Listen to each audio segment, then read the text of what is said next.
Hello, welcome. Please take a seat, grab your drink and enjoy a cup of terror with me, Stephanie Valentine. Hello friends, welcome back and welcome if you're new. Thank you for joining me today on another episode of A Cup of Terror. It's been going so well. I have been enjoying making these so much. I do need to get better with remembering dates. I think I remember the date wrong in the last video, so we'll get there. Just bear with me.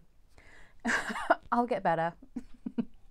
Now today's video, it is another historical one. I realised that so far every video has been quite an old case or story. To be honest, I actually really like that. I really love researching the kind of more historical cases, but my next case is going to be a modern one, unless I change my mind. So yes, another historical one for you today. So we're going all the way back now to 1652, so quite far back really. And we're going to be in Evesham, which is in Worcestershire. Now we've got Mary, who is about 8 or 9 around the time of this event, and she pops out and she goes with a group of her friends to go and pick cowslips in a field. Now they're in this field and they come across Catherine Huxley, who is about 40 years old at this point. Now the kids, they start shouting at Catherine, yelling at her, calling her a witch, and then they start throwing stones at her. Ah, little toe rags. So throwing stones at her, yelling at her, calling her a witch, just generally being quite awful. And Mary joins in. She's shouting and she's calling Catherine a witch as well. And she goes to pick up a stone, and for some reason she freezes almost out of fright. She can't throw the stone. She's just frozen solid. The kids, they run off, and Mary goes to run off as well, but she gets left behind a little bit, and Catherine sees her. She points at her and she says, "You shall have stones enough in your stomach." So that very day, Mary falls ill and she becomes really unwell, to the point where her family didn't think that she was going to recover. So about a month later, it said that Mary started voiding stones from her urinary passage, and she also had intense pains in her side and her back, like the pricking of pins, it said. Now Mary was said to void or urinate over 80 stones. That's an insane number, and they were all quite different as well. Some were kind of plain pebbles, some were like little pieces of flint, some were quite small, and some were a bit larger in size and in weight, about an ounce in weight. And poor Mary, this was going on for a couple of months until Mary's parents accused Catherine of witchcraft and accused her of cursing their daughter. So Catherine was arrested and they searched her home, and they found near her bed like little pieces of stone that were very similar to the stones that Mary had passed. And this was enough apparently for the authorities, and Catherine was sent off to Worcester Assizes, where she was put on trial for being a witch, and unfortunately she was found guilty and executed by hanging. Now when I read this account. Do you know what my first thought was? I don't know if this has occurred to you whilst you're listening to this, but my first thought, as soon as I read this, was kidney stones. I mean, I'm not a health professional, I'm not a doctor, but that's what I thought of as soon as I read this. I mean, can you pass 80 kidney stones? I'm not sure. I mean, that's quite a large number. But then, you know, this is about 300 years old, and there's no, you know, no kind of evidence or proof of what happened to Mary other than the story that was told. And this is a real life event. It did happen, but did they, did her family just kind of exaggerate the number to make it seem more shocking? Did the person who was telling this event to the other person who was writing it down, did they kind of inflate the number to make it sound more dramatic? Who knows? And then the other thing is that kidney stones, they can be made up of like different substances. So I suppose kind of your chemical makeup in your body can kind of create different types of stones. Hence the different types of pebbles, perhaps. And with kidney stones, you get really bad pain in your sides and your back. Exactly where Mary said it was really, really painful. I mean, I'm not saying that this is definitely what happened, but it sounds a little bit more plausible than, Catherine cursing Mary, don't you think? So once Catherine had been executed, Mary seemed to recover almost instantly, it was said. Although she didn't pass any more stones, but she did void much blackish and muddy sand. And that didn't last too long though. And soon after that, she completely recovered and went on to live a really healthy, long life, seemingly. She grew up, got married, had children of her own, never seemed to suffer with these ailments that she had when she was a child.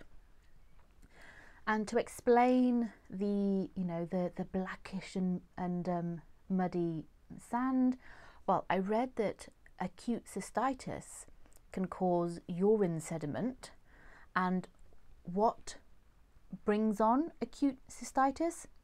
Kidney stones. Again, this is just me coming up with potential theories, but again, it sounds a lot more reasonable and logical, don't you think?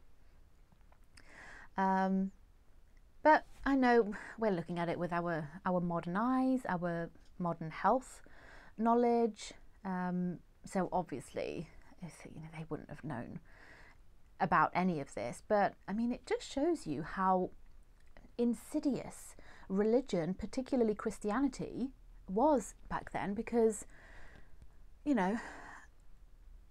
they didn't think it was a natural illness or a natural occurrence. And obviously it's a really quite shocking event, really, isn't it? Because your child passing 80 plus kidney stones, yeah, that is kind of freaky.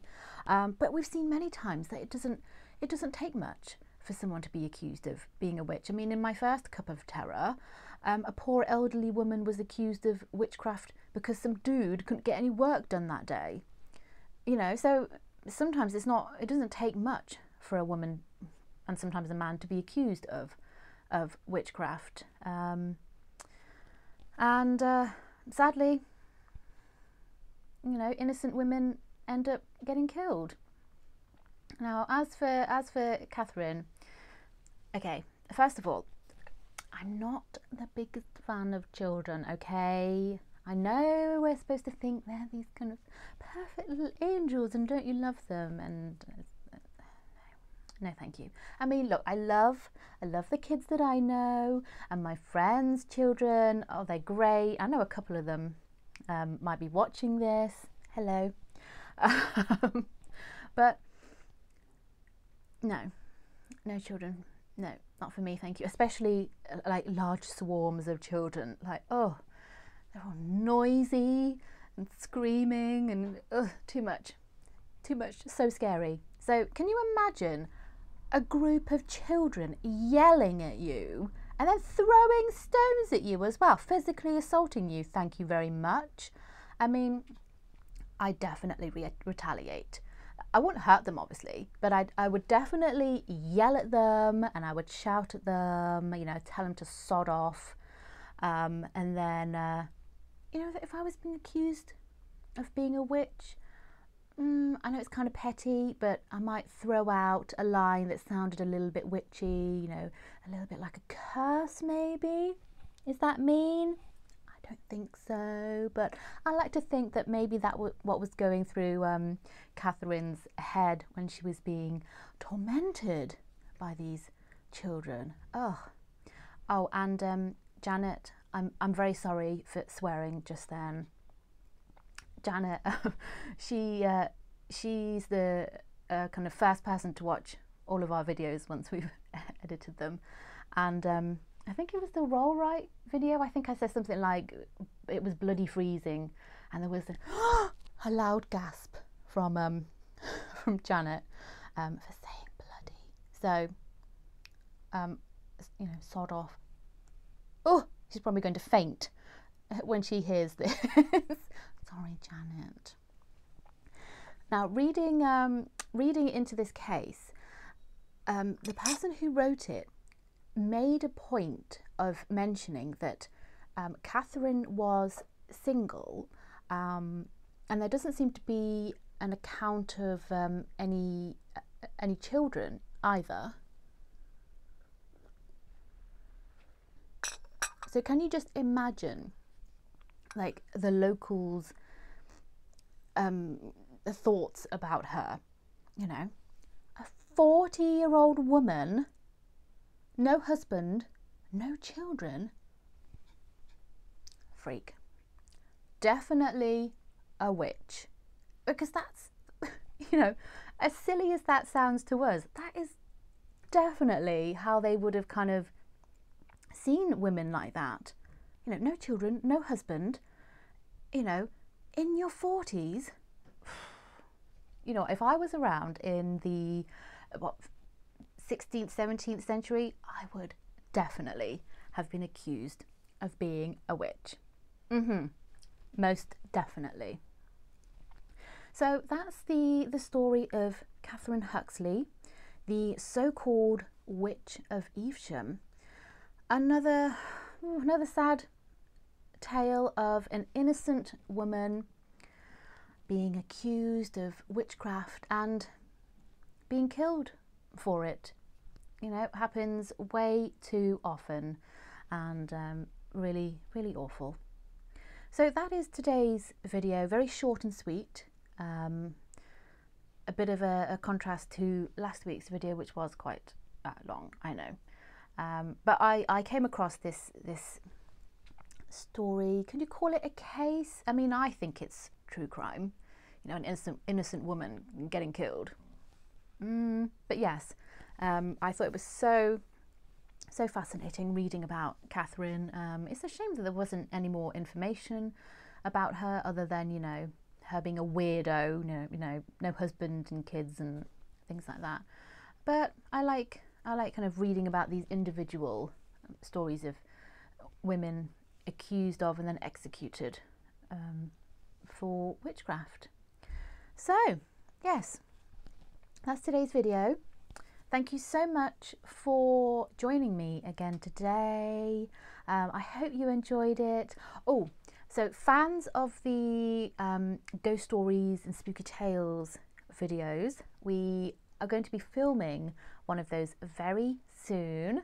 Mark and I are all ready to go and do some ghost hunting. Fingers crossed we see something. We probably won't, but you know, it's still going to be really fun. And yeah, so that probably will be our next video. But you know, I'm planning the next cup of terror already. And yes, well, thank you for joining me today, and I hope you enjoy the rest of your day or night whenever you're watching this. And until next time, bye.